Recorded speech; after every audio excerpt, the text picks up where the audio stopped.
Yesterday levels கொடுத்துருந்தோம். இன்றைக்கி expiry இருந்துச்சு நிஃப்டிக்கு. ஸோ அந்த லெவல்ஸ் எல்லாம் நிஃப்டியில் எப்படி ஒர்க் ஆயிருக்கு அப்படின்னு பார்க்கலாம். இன்றைக்கி மார்னிங் மார்க்கெட் ஓப்பன் ஆனோடனே மார்க்கெட் வந்து ஒரு 10 minutes ஃபாலில் தான் இருந்தாங்க. தென் அதுலேருந்து மார்க்கெட் வந்து புல்லிஷாக தான் இருந்துச்சு. மார்க்கெட் மார்னிங்லேருந்தே வந்து பையிங் சைடு தான் இருந்தாங்க.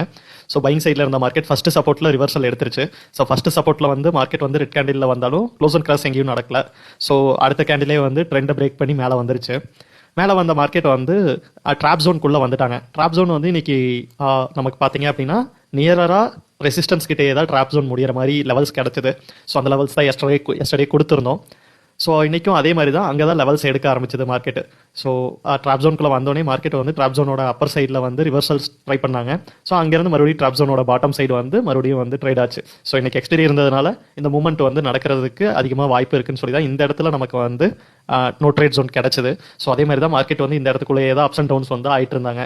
ஆஃப்டர் 1 o'clock அப்புறம் பார்த்தீங்க அப்படின்னா இங்கே தான் இருந்துச்சு மார்க்கெட். ஸோ லெவல்ஸ் இன்றைக்கி இப்படி தான் ஒர்க் ஆயிருக்கு. நாளைக்கான லெவல்ஸ் இப்போ கொடுக்குறேன், அதை நோட் பண்ணிக்கோங்க.